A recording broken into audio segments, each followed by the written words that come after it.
Okay, good morning, everybody. This is Momin at Momin's Art. So today, class, sorry for starting a little bit late today, and well, because of the holidays. Anyway, so today class is for the landscape. Basically, landscape. I promise you guys that we're gonna finish the portrait class. Last week was the last portrait class, and today we will discuss about landscape class. It will be four classes for the landscape in watercolor, and then I will switch to acrylic landscape in acrylic. So total classes will be for this session will be eight classes. So the portrait landscape portraiture class is done.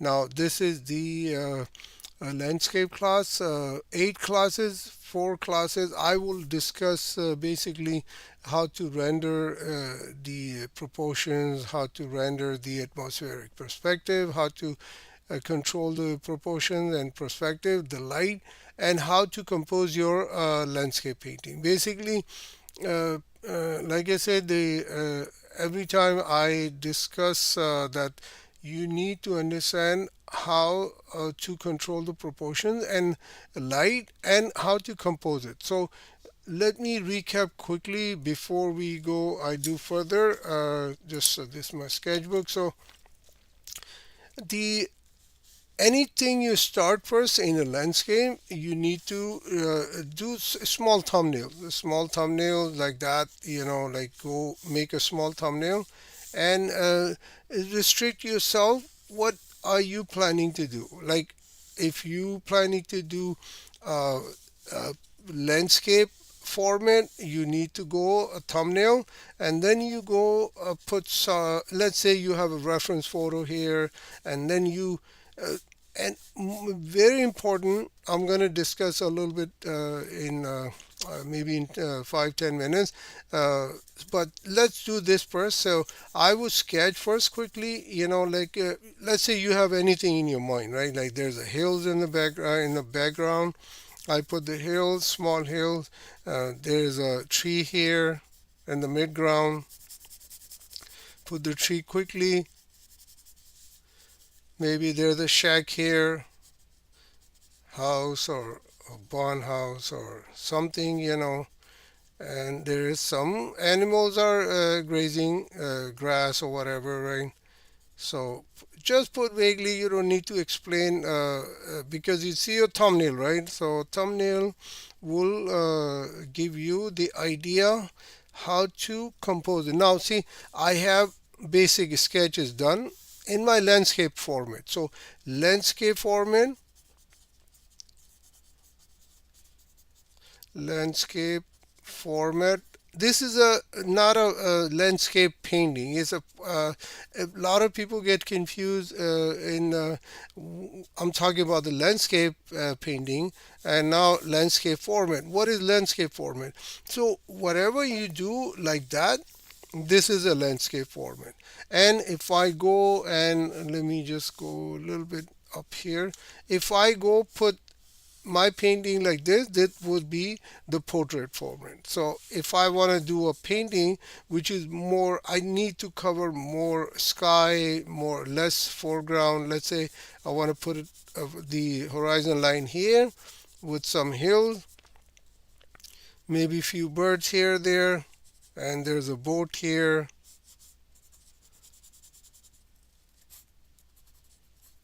So that would be my basically very simple is my for portrait format. This is a landscape format. Very simple. Keep it simple. Please don't make it too complicated in initial stages because you need to learn, right? Like you need to know what can you do with the what are plan you painting, right? Like you just not abruptly you said you saw something beautiful landscape picture, you took a picture, and then you said without knowing that what is this reference is offering, right? How, where the light is coming from, how many objects in there, how, what type of, can it be draw or not? But people start painting that and make a mistake, and in one painting they draw so many things, a very complicated reference. They don't know where the light is coming from, where the, how many people are in there, how many objects in there, and they start painting, and because they like it, right? Like if I like something, I said, okay, yes, I want to paint that.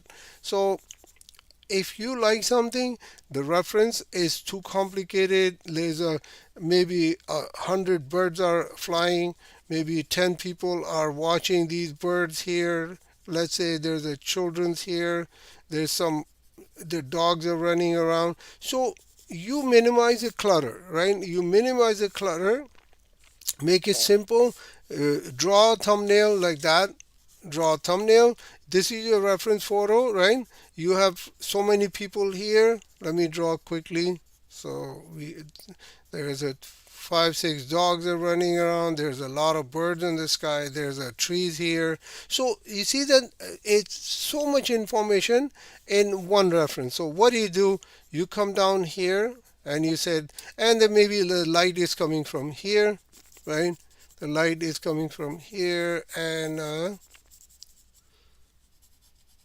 you said, okay, I like this, and I've been there before, and I want to draw this uh, reference, right, in my watercolor painting. So now I'm gonna go reduce people first. I would put maybe a couple of people here, like this. Maybe one dog here beside them. And then I put a horizon line, maybe some hills, maybe a few birds here and there, maybe three or maybe 4 or 5. That's fine, not, but not too much, and that's it. And then I would put a small tree here,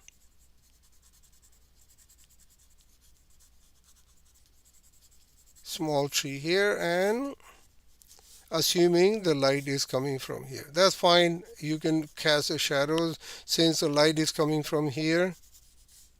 I hope everybody understand how the light works. So if you have a question, please put in a comment so I can explain along the way. I'm watching. If I don't see a lot of people in the chat right now, but if you have a question, please put in the chat and I will answer the question along the way. It's easy for me to answer right away. Otherwise, I have to go back and so here. So anytime uh, if something is sitting here on the table and the light is coming from here, the casting shadow will be like this. This would be the casting shadow. So that's how the light works. Exactly, light works in this portrait is like that too.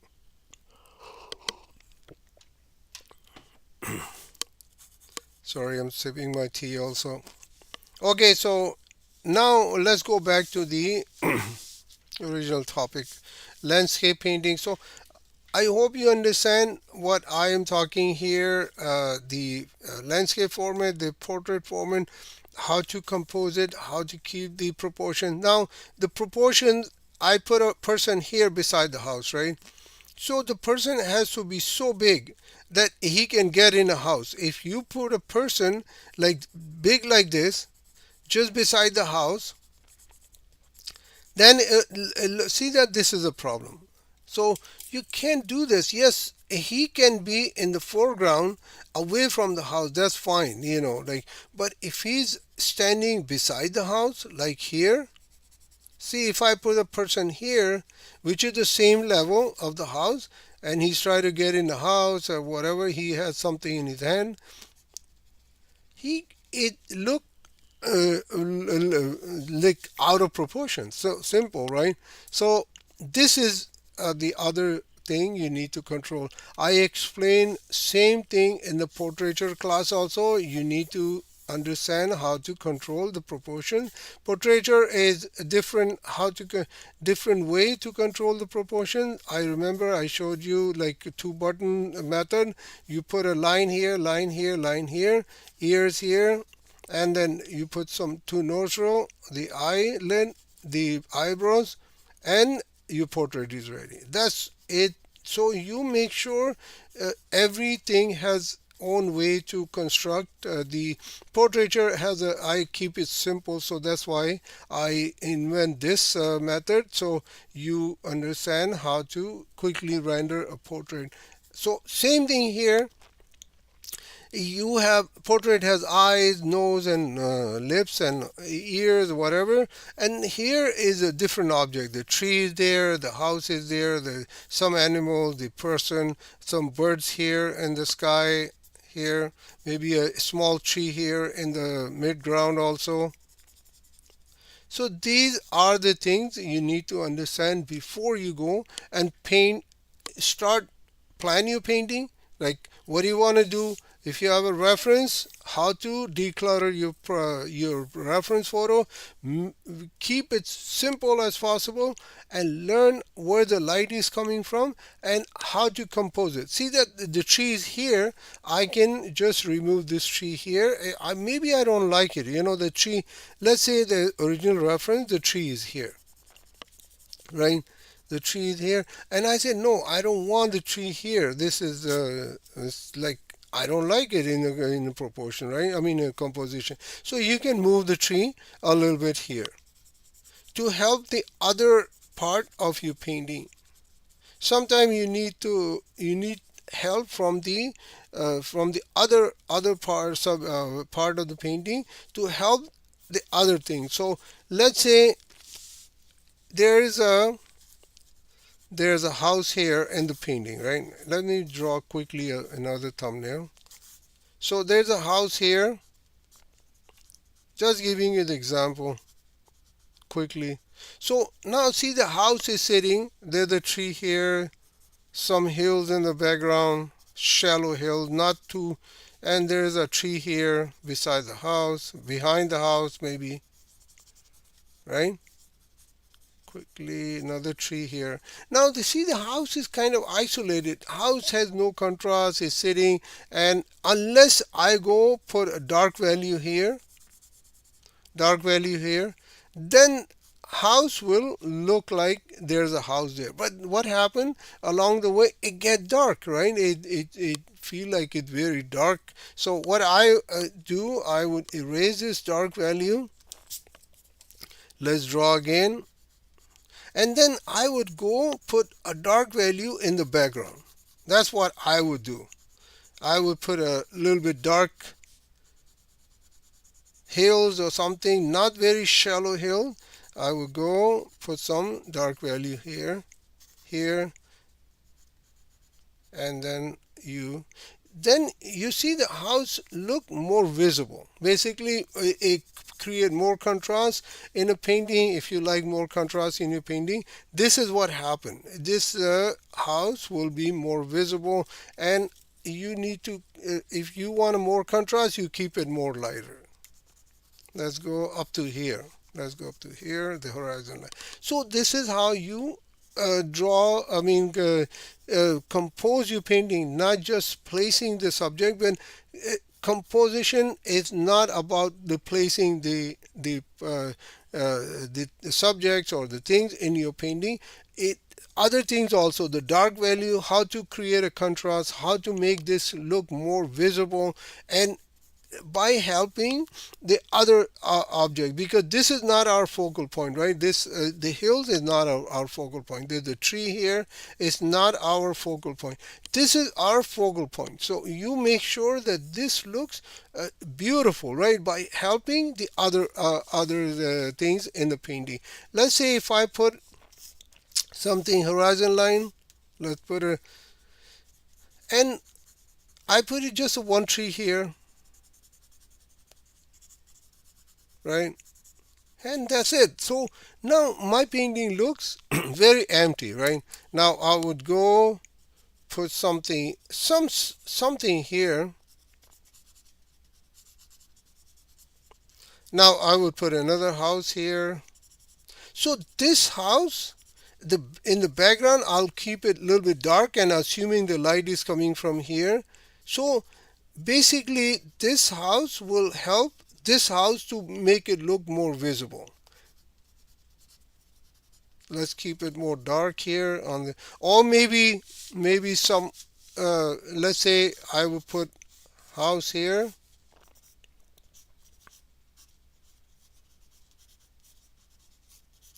So I would put some, let's say put a roof darker, and the side put a window. Light is coming from here, I'm assuming, so I would put a little bit shadow because it's blocking the light, the door, right? And now I will go put a little bit shrubs here, like a little bit dark type of trees, or something, right? Like this. You can make it, because this is already light. You can see that this is already light, so I don't need to put too dark. You can go with a little bit light value, and then it will show right away that what's going on here. Then I would put a small tree here, make it more interesting, and maybe one tree here, and that's it. You don't want to put too much stuff in your painting, and if you overdo your painting, then it looks kind of a little bit challenging for people who want to see your painting. If you put too much information in one painting, then it will be confusing for your viewers to watch your work. Although you've done a very good work, you rendering, your texture, your brush strokes, your color scheme, everything is good. But what happened? You in balance with one aspect. So, like I said, triangle. This is a triangle basically. Proportion,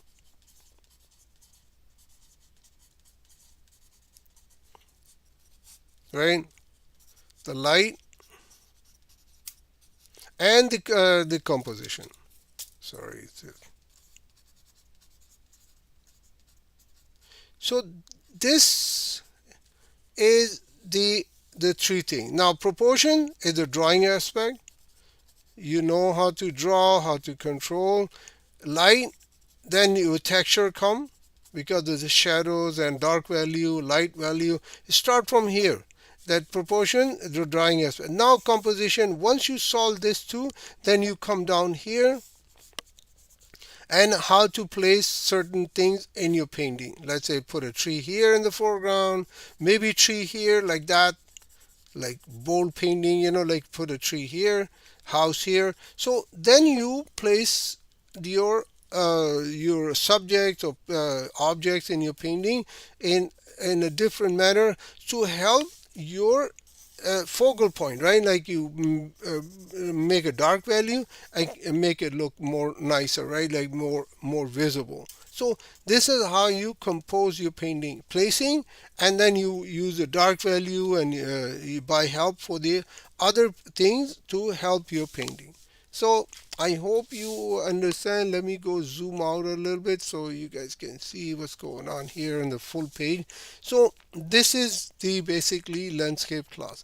And now you go from here, once you understand everything here, right? Then you go to the watercolor. Watercolor, acrylic,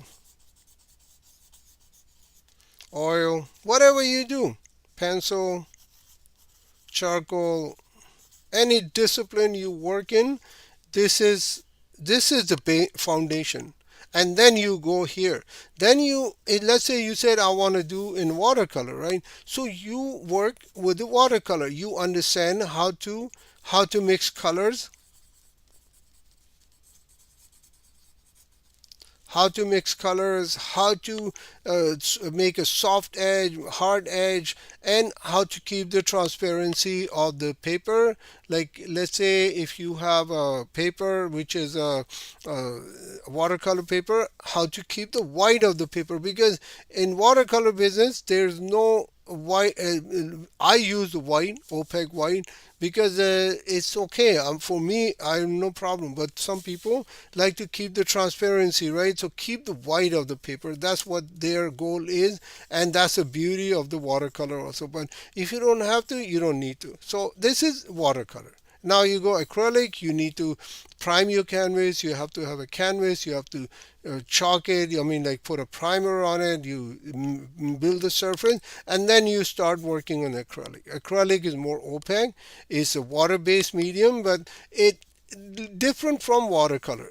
Acrylic, when it's dry, it get darker, more build more contrast. Watercolor dissipate the when the water dissipate from the pigment get lighter. So this how watercolor works and the acrylic works. So I'm going to talk about the oil in a later class. I don't want to push too much information in this class since we are here in a landscape class, render in watercolor. So I hope everybody understand the process.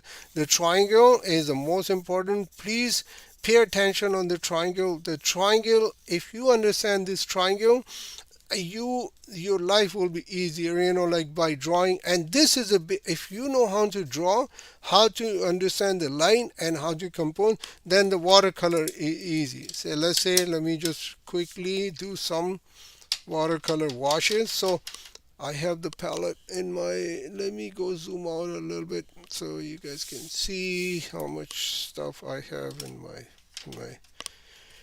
let's move this palette here. I have this palette, I don't know where this came from. Now I get this, my desk palette. Let's move the mouse here. So here, down here, down here. I have the water here. I hope you can see the water is here. So mix the colors on the palette, and then this is the watercolor. Basically just get some more color so you guys can see here.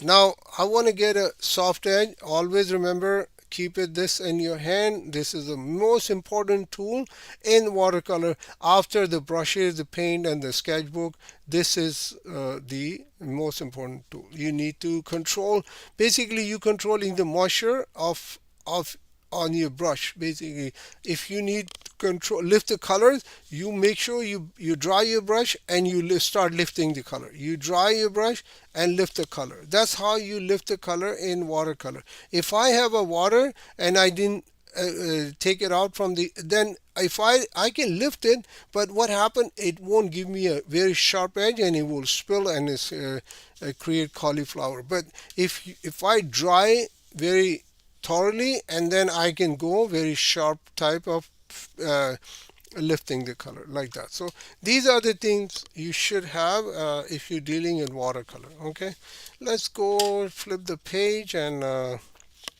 yeah, a little bit more work here. So let's get some cadmium orange. You know what, let's get cadmium red because it's more visible so you guys can see.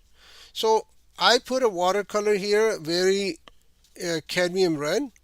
You can see shocking color, right? You can see in the video right away. So once I have some water, put some water, a little bit, take it out. If you put too much, you can tell, right? Like it's so much water in the brush, right? So what do you do? Take it out a little bit and just rub it against the edge of this the drop, the wash I put in. This is the soft edge. I'm creating this soft edge. You go clean your brush, okay? A little bit dry, not too much, right? You need a water in your brush also. And then you go bring that wash toward this wet surface. You bring it down, you clean your brush again, and then you put some more water. Look at this. This is the soft edge. That's what most of the work is being done with this type of washes. And if you understand this, it will be, everything will become easy. And now this become the hard edge, right? I didn't do nothing. If you put a mark here on the paper, it create hard edges automatically. You don't need to do anything unless you need a soft edge. You go clean your brush a little bit, and then you just put a little smudge here at the edge and let the color run, right? Let the pigment run along the water, right? You basically you make the pigment run on the paper, because if I put a mark here on the paper, it won't go anywhere unless I go put some water and then it start is running, right? Like I can make it run all the way down here. I can go. Let's come. I can make them go all the way here. If you want to spread, you can go put some more water at the end, and look at this. So this is basically is watercolor, right? I don't want to go too into deep. I hope you understand how to mix color. Let me go quickly how to mix colors. So we have primary colors: yellow, cadmium yellow, cadmium red, and the famous the workhorse of the color is the blue color, which I use. Let me grab some cobalt blue. Actually, I don't have the phthalo blue in my. Let me grab. I think phthalo blue works really good, but I have the Prussian blue. I can use the Prussian blue. Prussian blue is more like cool blue. So these are three colors, right? Everything will evolve from here. You mix yellow and red, you get orange color, right? You mix the yellow and red, you get a nice purple color, right? You mix yellow, bring the yellow down here, and take the blue, and you get a green color. So this is the basic. And if you go mix all three colors, it become they call muddy color or something, but basically it's a gray color. Let's put some more blue in it, so you'll see it becomes a little bit more red. It become a gray color. So that's how you people, when they overwork their painting, that's what happened. It become gray, and they call, oh, my painting is muddy. And why is getting muddy? Because it's mixing too much color on the painting itself. So this is what happening, why the painting get muddy. Okay, I hope understand the washes. I'm gonna explain in almost every class the process. Then the because we're dealing in a watercolor landscape in watercolor, so I will go through with this first, right? All the triangle, and then I will show a little bit washes again and again. And when you have time, when you, let's say you have free time, let me flip the page. So when you have a free time, what do? You go put some water, a little bit water on your sketchbook or your watercolor paper, right? So put some water and put some pigment on the top, like this. Just spread. You don't need to work too hard, right? You just spread a little bit, and let's come down a little bit. Come down. Let the pigment coming down, because you already put up water, right? And now I'll go get some more water, because I need to. My brush is getting dry because I loaded so much water, and now it's getting. So this is what you have to do: the gradient wash, the soft washes. Water. Let the wash run. That's what I would do if I were you guys. I would practice this, and if you want, you dry your brush and start lifting colors also. Experiment, right? Like, what's going on? Why this all happening, right? You go lift the colors like this. Experiment, and then you can do spatter. You can go a little bit spatter, create more texture on your put some salt on it, and whatever you do, just experiment. Now, this here is a soft edge. Look at this, painting is ready. If I put a little bit blue color here in between, my painting is ready. It looks like a snow and different type of color. If I put a little bit more cadmium red in a blue, I will get a nice purple color. And then I will let's mix it up. Let's get some more red, get a purple for a horizon line. Let's get some more Prussian blue and make it the edge here. Kind of a little edge here. There you go. See, this is how you can create a small painting like this, right? In a very short amount of time. You don't need to just see what's happening, right? You're learning and you creating something on your own also. Okay, so let's go into the landscape painting quickly. I'm gonna draw a very simple. First, you need to understand how all this work, and then you go and create a landscape painting. So let's come to the point. I will draw a thumbnail, right? Let me make it darker so you guys can see. I hope you can see, right? Let me see how the stream works. Give me 1 second. I want to see how the stream is working right now.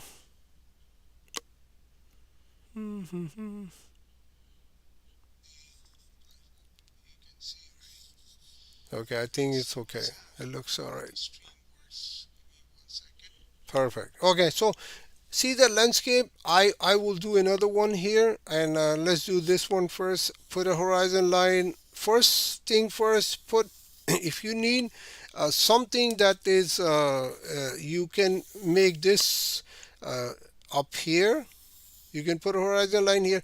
If you, let's see, some people like to work on the sky. They like to draw clouds, and it give them it feel better when they draw clouds. And so to keep this the foreground or the midground, keep it foreground shallow, more sky area. So because you working on the sky, so you need to get some more area here to work in the sky.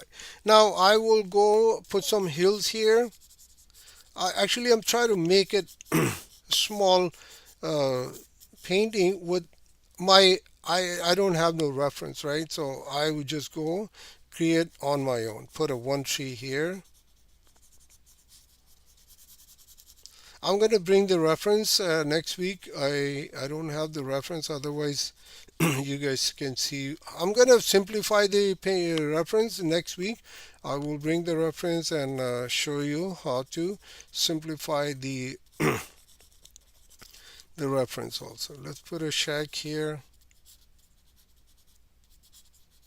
So we are dealing in a watercolor now. I'm sketching my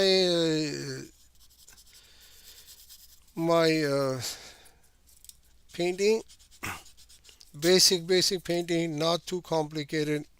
Maybe a few birds here, there, and that's it. I don't want to go put too much stuff in it. Although we can add some more stuff in a later time. Get my tea.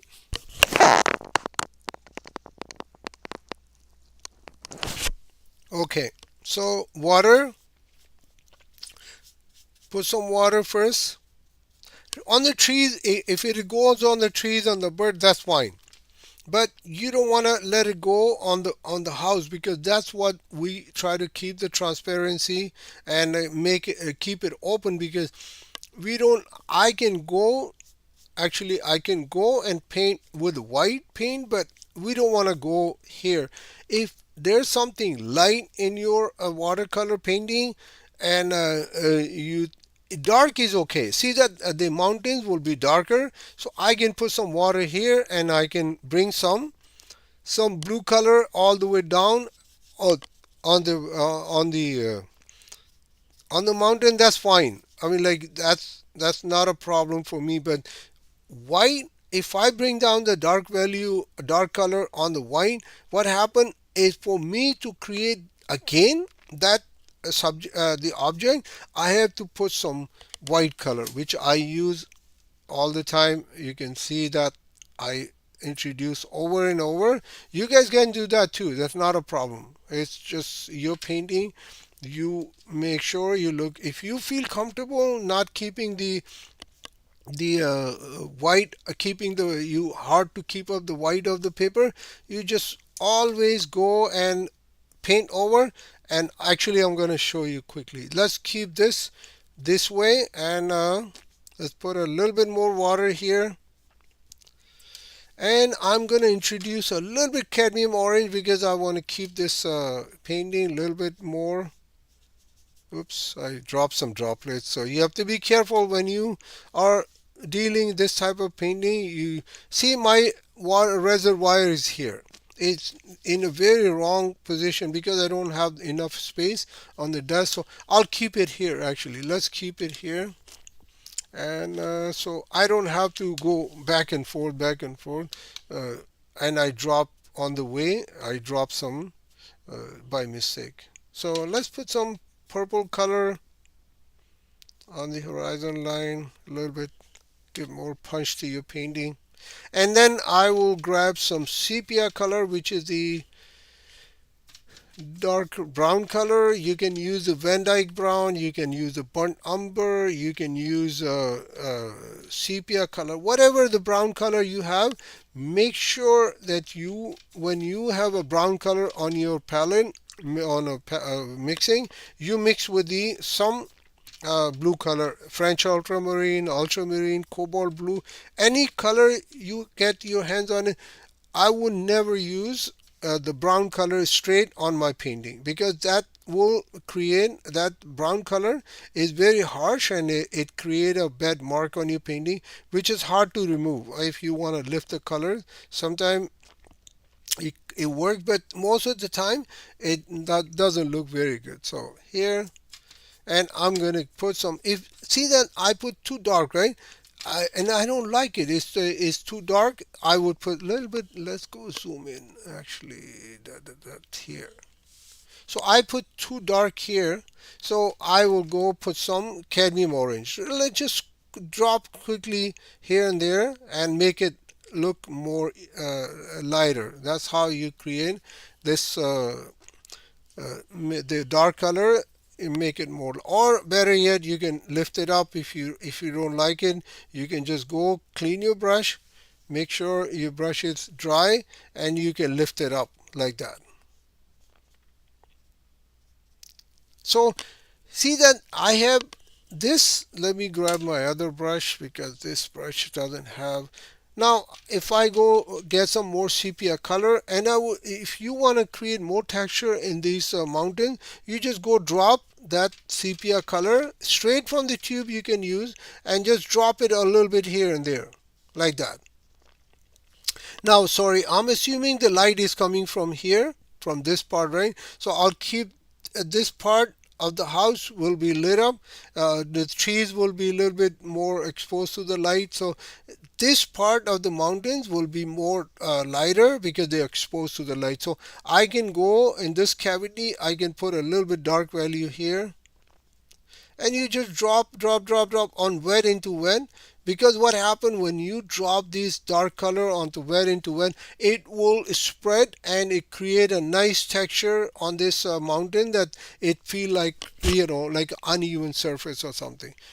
So you go, if you think you put too much, which I put a little bit more dark color here, I'll lift it up. Lift it up. Whatever you see it dark, you can lift it up right away. And even though in a later time the wash is dry, you still can go and lift it up. So now I'm done with the sky. I don't need to do anything. If you want, you hungry, you can go grab the white color, get some white color, and because it's still wet, right, I can put some white color and create some clouds in here. Just drop it here and there. You don't need to do too much work. Otherwise, if you get it, it's like certain techniques. What happen? People find it very easy, and they keep doing it, and what happen? It becomes they do too much, and it will painting will be dominated by this type of technique. too much clouds. So I will go put some purple color. Just drop it underneath the wet into wet, right? You just drop a little bit here, a little bit there. You don't want to go up, right? You just go at the edge of this mountains, I call it's the clouds. Just put a little bit, because it's still, the wash is still wet, right? So it will take this and smudge in, and it create a nice soft edge, and it create such a nice texture that you can tell right away that these are the clouds in the sky, right? Let me just do a little bit more here. So see, this is, you can do along the way, easy, easy, easy. No skill or nothing required. As long as the wash is wet, you grab the white color, right, and just drop it here and there. Let me show you again. I did it very quickly. So water, I get some loaded water. I get nice juicy white color, and you start putting it here like this. Just randomly, you don't need to be very precise or something. And there you go. And now what I will do, clean my brush, get some purple color, and just drop it underneath like this. And it create a nice illusion of the, let me just zoom in so you guys can see. There's another technique to render the clouds also, lifting colors, which I will show you in the next class because we don't have enough time for today's class. So this is, let's zoom in. So there you go. So see that simple technique, simple way to render these type of things in your painting. It looks good and easy and no problem. And now see, the mountain has a building a texture as the wash is getting dry. So it, remember, the wash is always working in the background as long as is wet. If once is start drying, the wash will stopping also slowly. You think I put a color here and there's a water here, and you think, okay, this is enough. No, basically when you leave here and you come here, the wash is still working here. And so if I, let's say if I put a water here, let me move my sketchbook a little bit here. Let's do it on the edge. So if I put a water here and I put a red color, look at this, red color is running. It's running. I didn't do nothing. It's just going where the water flow is. So it's still working. The wash is still working on its own. See that this coming out, and I said, okay, I'm done. I'm working here now, but the wash is still working. Look at this, how far it went, but on its own. Look at this, keep changing the shape. So once you done, this is watercolor basically. Now I'm working here, controlling the light on this painting, and the wash is still working. Because the paper is changing the shape, you put some water on the paper swelled up, it goes a little bit bumpy. So once it's bumpy, see the wash is going back now because the paper got swelled, right? And now the wash is getting back into where I started. Here is stop, and eventually once the water evaporate or water dissipate from the pigment, it will settle down, and that's the time the wash will stop working and it will stay at one place. Anyway, let's come back here to the point. Let's work on the painting. Let's get rid of this wash experiment from here. So here, let me keep it here actually. So the clouds, I hope you understand the clouds. Now let's work on the house, assuming the light is coming from here. I'm gonna get some green color. I have lots of green swatches. You can use anything. You can mix your own green color. You can go grab some cadmium yellow. You grab some cadmium yellow and get some Prussian blue. If you need a fresh type of green color, you get the Prussian blue or phthalo blue or any other blue, and you give you a nice fresh green color. If you said, okay, I need a dirty type of green color. So you do put some cadmium yellow. Oops, I contaminated my paint. Anyway, I put a cadmium yellow, right? And if I put a French ultramarine here, right, in this, so look at this. It's a kind of a dirty type of green color. It is a green color, but it's because you know why? Because this French ultramarine has more red in it. So if I this has because I use a Prussian blue and it gives me a nice green color. So look at the difference between two green colors, right? This is more like a dirty type of green color. This is more fresh green color because I use the phthalo blue, which is phthalo blue is more green on it already, right? So it doesn't make, but if let's see if I put a red in here, what happened, that green start turning into brown and it get dirty. So this is what happening behind the scene. A lot of people, they don't understand what happened. My greens are not very very sharp, not very contrast. What's happening, this is what happening basically, you not mixing a right color to get the right color. So if I go use Prussian blue, I put a Prussian blue here, right? I put a Prussian blue and I use a cadmium yellow. Look at the beautiful green color I have. So that's how you get a nice green. If you need a fresh green color, always get some phthalo blue, or maybe you can use the turquoise. Maybe you can use the Prussian blue. So whatever you hands on it, these colors have more green shades and give you more green, nice green color. Okay, let's use some cadmium yellow. I would put some cadmium yellow on the tree, right? I put some cadmium yellow here. You can do this also, or you can mix your own color here on the palette, and then you can go put it like that. But please understand what is behind that, uh, all that process. If you don't understand, then you're painting never what you want to do, right? People said, oh, my painting, it looks like more chalky and it doesn't have contrast, just because of these things. Let me get this out of the picture. Let's keep the painting here. Okay, so here now I'm gonna go grab some French ultramarine. Now I can, because I'm creating a shadow right on the tree, so I can put a little bit French ultramarine.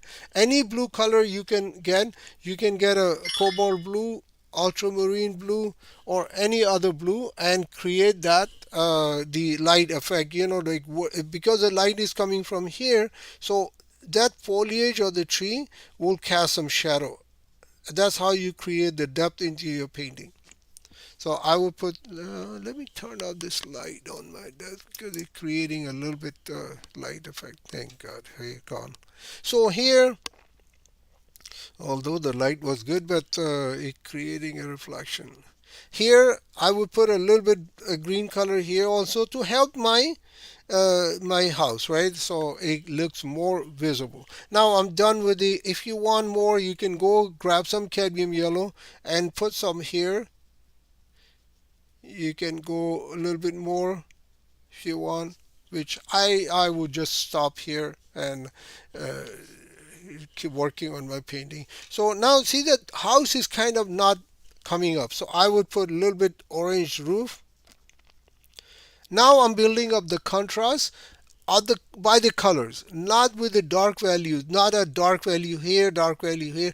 And now because the house is not coming out, right? Like I said, no, what's happening? Why my house is not building a contrast and it's not showing? I would grab some color which is the complements to the other color. See the dark value I put it. Now I put a little bit orange color. House is start looking. House is there.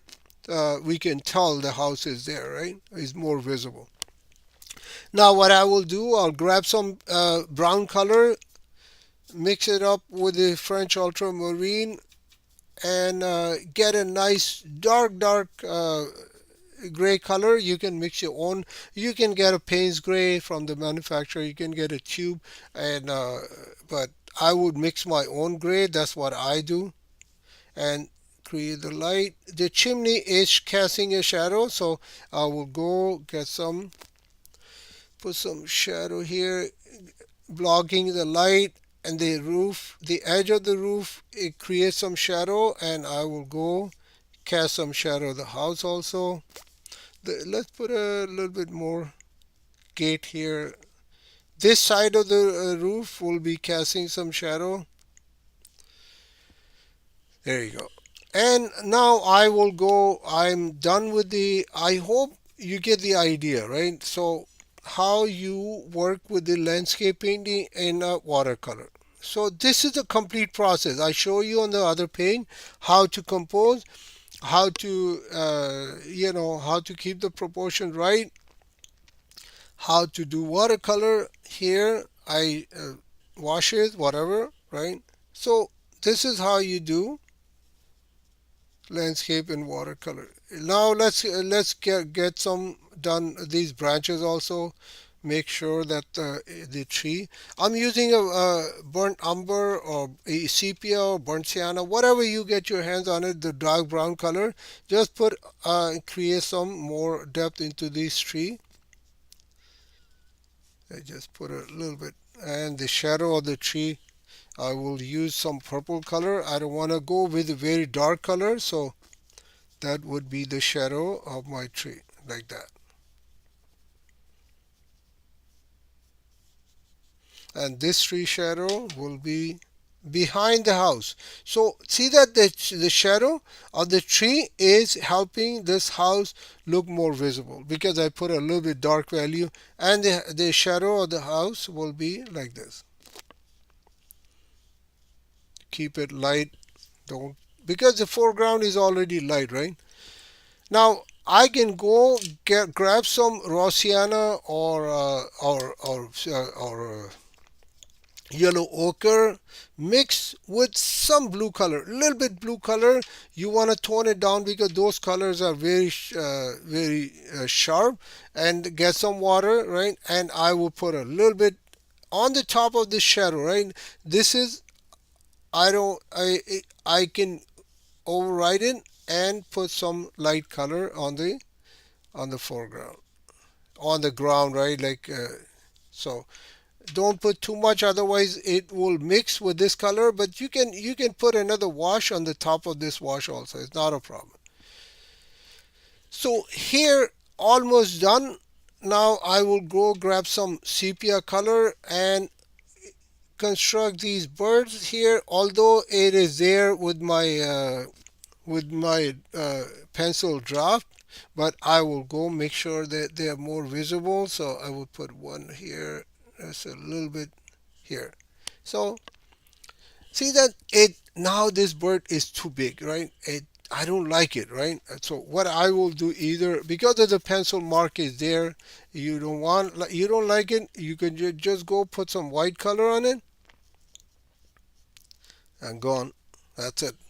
I delete my birds. I don't like it, and that's it.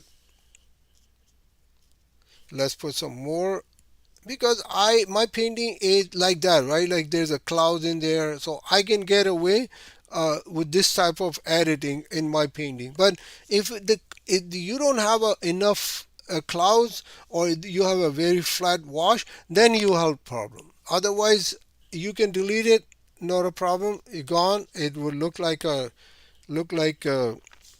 clouds. And now I can go, and with the white color in my palette, I mean on the brush, I can create some white birds like that on the dark value. So it, once you put a white something on the dark surface, it'll show right away. That's a rule of the composition, right? Let's put one bird here also in the horizon, I mean in the sky. There you go. That's it. I don't want to go over two.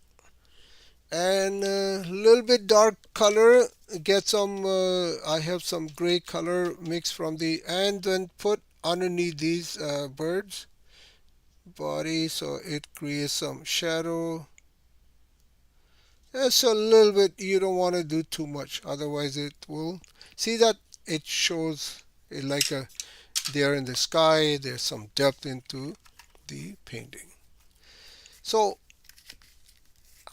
this is it. Actually, this is happening in landscape in watercolor. Now I can, if I you have time, you can go. If you want more, you can go put some more stuff here. You can create a figure here. You can do whatever is your painting, but please don't do overdo. Otherwise, it will show. Now, this is wet, right? I just put a wash here, so I don't want to go and put anything there. Otherwise, it will smudge. So let's put some little bit dark value. Since we have, if you have a little bit time, you can go and play with your painting.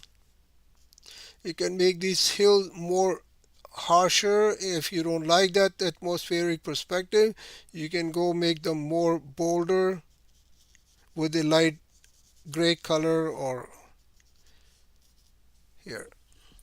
I wouldn't worry about too much because we're learning and see how you create certain effect, the clouds, they treat how to mix green color, how to help this house more visible, and how to do a casting shadow if the light is coming from here, how to render these mountains or boulders.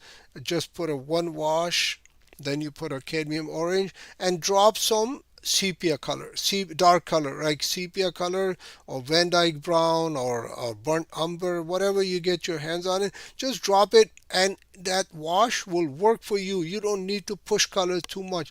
If you push too much, it become muddy. It, remember I told you the wash. See that now? Look at the washes. It totally changed. Like it was 10 minutes ago, it was running here, there. Now the wash is kind of settling down here. So it become real wash. Like this is the end of this wash here. I wouldn't I wouldn't say it would go more. There's a little bit puddle here on the middle. If I go, see that it's still wet, right? So here I can change the consistency. If you want, you can lift the colors up. If you don't like it too dark, you can still lift, like you take it off. But that's how the wash was working on its own. You don't need to worry about. That's the beauty of the watercolor. Here I got done, right? And then if you want to add something, you can add, you can put a animal here or something, right? Maybe a dog or something, whatever you, maybe a figure here on the foreground carrying something away from the house. You don't want to mingle these people or animals into the, if you go too close and you make it too big, then it will show right away that some problem, there is some problem. And casting shadow, dog. And there you go. See, this is, I can add here, let's say there's a path here, he's going somewhere, grocery shopping or whatever, right? So now let's go render this quickly since we have a little bit time. Let's put some dark value quickly.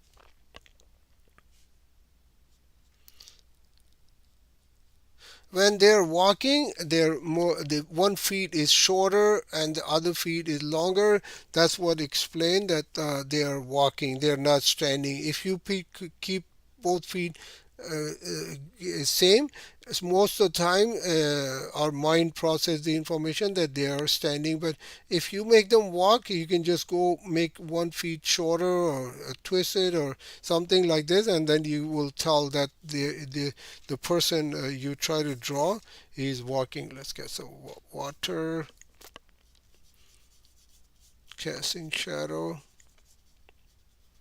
And this leg is up in the air, so I'm not attaching this leg into the casting shadow, so I'll keep it a little bit gap in here. So this will show that he's walking. Let's get some more sepia color. Let's render this dog also, and then we're going to wrap up the class. here. Casting shadow. There you go.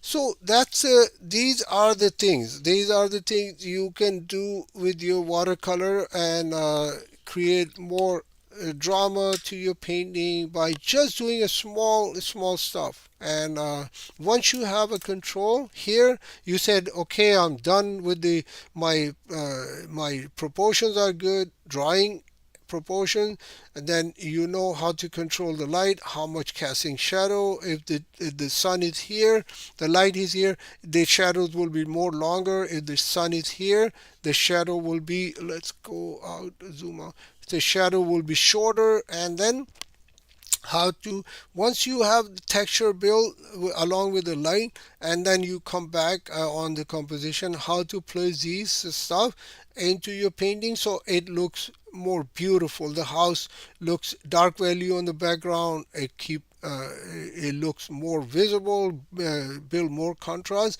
How to mix a nice fresh green color instead of getting a dirty green color, and placing the subjects so it looks balanced. Like a person here is so big, if I put it here along the house, it looks abnormal, it looks kind of big as compared with the house. So this is the soft composition, proportion, and the light. And see, look at this bird. Let me just zoom in, and so you can tell like what I did. I did very small. So look at this bird. So I put a little bit dark color under the wing, and it create a little bit depth. Let's go here. Same thing. I put a dark value here, and it create a depth into that painting. Let's go a little bit closer, and I'm going to wrap up the class. So here the person I put a little bit cadmium orange so you can tell he's looking at us, he's walking towards us. House has a more light, lit up because the light is coming from here. The foliage of the trees is more light, is more yellow, dark here because it is blocking the light and the casting shadow of the trees. And yeah, that's it. Okay, so I'll see you. Thank you for being here, and I'm sorry for starting the class a little bit later today. So that is the basic of the watercolor landscape, how to render a landscape. You don't need to draw a house, you can have something else, you can have anything you want, but this is basically, I bring this example all the time so it's easy to understand and easy to explain, also how to control the light, the proportion, and the composition. So these three things, and then the washes, I explain how to control the washes, how to mix color, how to create some type of texture in the on the washer, just sprinkle whatever. And I will explain along the way. Once the class progress toward the end, I will keep repeating, and then I will bring some more techniques how to create certain things in very short amount of time, less effort, less energy, and your painting will look beautiful. You don't need to go into classes, or this is more than enough. I guess these 8 classes will be more than enough for you to go anywhere else. Okay, so thank you so much. Have a great weekend and happy new year. Hopefully everybody has a happy, healthy, and prosperous new year. And I'll see you in the next video. I believe it would be yeah, next year. I'll see you next year on Sunday at 10 a.m. Thank you so much. I'm going to end the stream here. It will be available on the website, on YouTube channel. You can go, if you miss something and you come late in the class, you still go and watch it again. I'm going to make a small thumbnail title, and so you can see this is a number 1 class, landscape in watercolor. Okay, so